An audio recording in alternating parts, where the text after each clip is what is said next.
नमस्कार, मैं हूं अंकुर और आप देख रहे हैं सत्यहिंदी.com।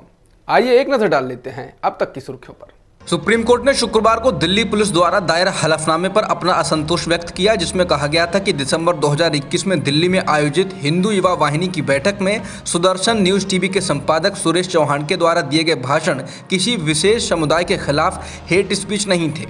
कोर्ट ने कहा कि उप पुलिस आयुक्त द्वारा यह हलफनामा दायर किया गया है। हमें उम्मीद है कि वो बारीकियों को समझ गए हैं।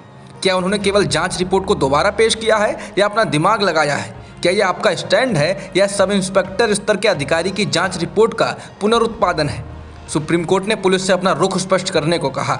इसके साथ ही सुप्रीम कोर्ट ने 4 मई तक बेहतर हलफनामा दाखिल करने का समय दिया। इस दौरान याचिकाकर्ताओं की ओर से पेश वरिष्ठ अधिवक्ता कपिल सिब्बल ने कहा कि दिल्ली पुलिस ने समुदाय की नैतिकता को बचाने के उपाय के रूप में हत्या के आह्वान को सही ठहराने की कोशिश की। सिब्बल ने कहा कि वो कहते हैं कि वो मारने के लिए तैयार हैं। पुलिस का कहना है कि यह समुदाय की नैतिकता को बचाने के लिए है। सिब्बल ने कोर्ट से कहा कि आपको संवैधानिक रूप से तय करना होगा कि नैतिकता क्या है। हाल के दिनों में जिस तरह से अल्पसंख्यकों को निशाना बनाए जाने की खबरें आ रही हैं, क्या इसका बड़ा खामियाजा भारतीय कंपनियों को उठाना पड़ेगा? कम से कम रिजर्व बैंक के पूर्व गवर्नर रघुराम राजन तो यही मानते हैं। उन्होंने गुरुवार को आगाह किया कि देश के लिए एक अल्पसंख्यक विरोधी छवि भारतीय उत्पादों के लिए बाजार को नुकसान पहुंचा सकती है। उन्होंने कहा और इसका नतीजा ये भी हो सकता है कि विदेशी सरकारें देश को अविश्वसनीय सहयोगी के तौर पर देखने लगे।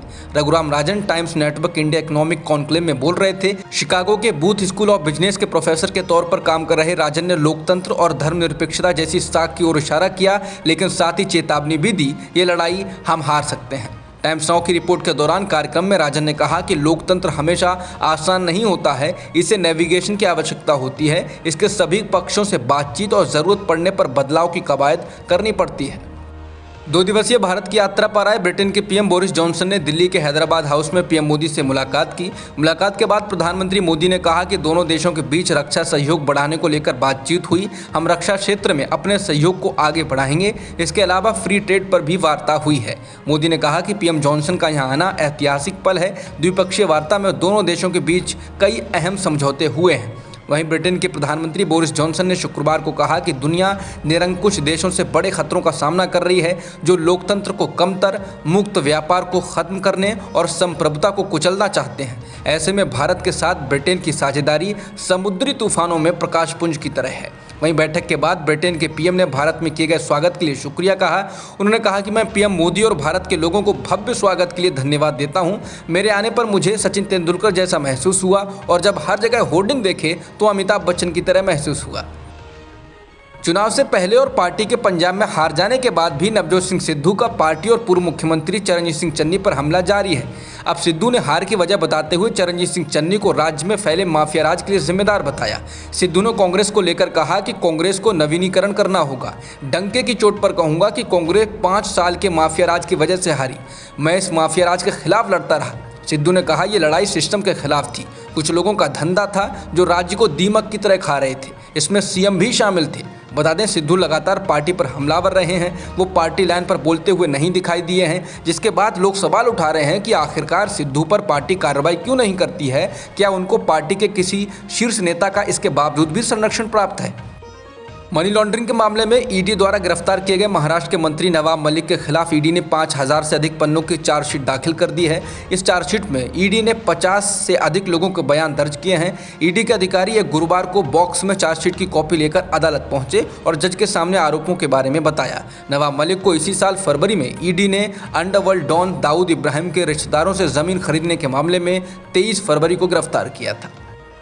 महाराष्ट्र सरकार में मंत्री और एनसीपी नेता नवाब मलिक की जमानत याचिका सुप्रीम कोर्ट में खारिज हो गई है। मनी लॉन्ड्रिंग के आरोपों का सामना कर रहे मलिक की जमानत याचिका खारिज करते हुए सुप्रीम कोर्ट ने कहा, इस मामले में हस्तक्षेप करना अभी जल्दबाजी होगी। हम तय प्रक्रिया में अभी कोई दखल नहीं देंगे। आपको सक्षम अदालत में जाना चाहिए।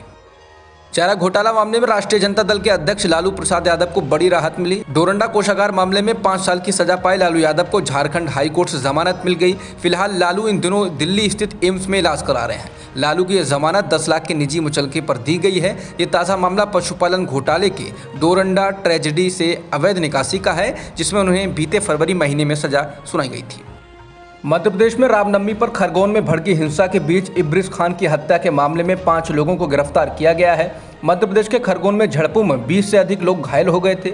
पुलिस ने कहा है कि हिंसा के सिलसिले में अब तक 44 मामले दर्ज किए गए हैं और 148 लोगों को हिरासत में लिया गया है। रिपोर्टों में स्थानीय पुलिस के हवाले से कहा गया है कि जिस रात हिंसा हुई थी उसी रात 7-8 लोगों ने इब्रिस खान उर्फ सद्दाम की हत्या कर दी। पुलिस ने कहा कि अगले दिन मिला शव अज्ञात रह गया था और खरगोन में फ्रीजर की सुविधा नहीं होने के कारण इंदौर के मुर्दाघर भेज दिया गया था। रामनवमी पर 10 अप्रैल को हुई हिंसा के बाद से इब्रिस खान लापता था। उसका शव कई दिनों बाद इंदौर के MY अस्पताल में मिला था। पुलिस ने मौत को लेकर अज्ञात आरोपियों के खिलाफ हत्या का मामला दर्ज किया था।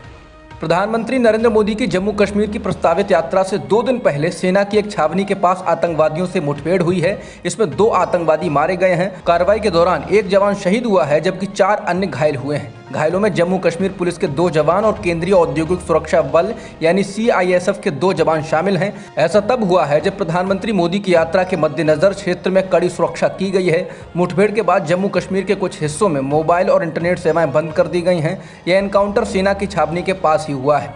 मुठभेड़ तब शुरू हुई जब सुरक्षा बलों ने जम्मू शहर के सुजमा छावनी इलाके में तड़के अभियान शुरू किया।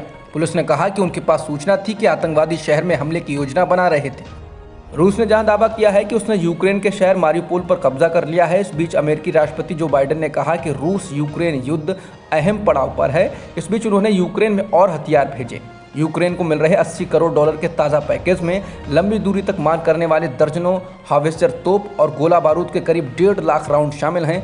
वहीं उसे पूर्वी यूक्रेन के मैदानी इलाकों में इस्तेमाल होने वाले टैक्टिकल ड्रोन भी दिए जा रहे हैं। अमेरिकी रक्षा मंत्रालय ने गुरुवार को कहा कि वो यूक्रेन को घोस्ट ड्रोन भी दे रहा है। इस बारे में एक अधिकारी ने बताया कि अमेरिकी एयरफोर्स ने यूक्रेन की ज़रूरतों को देखते हुए तेजी से इसे तैयार किया है। अब तक की खबरों में इतना ही। बाकी खबरों के लिए बने रहिए सत्यहिंदी.com के साथ।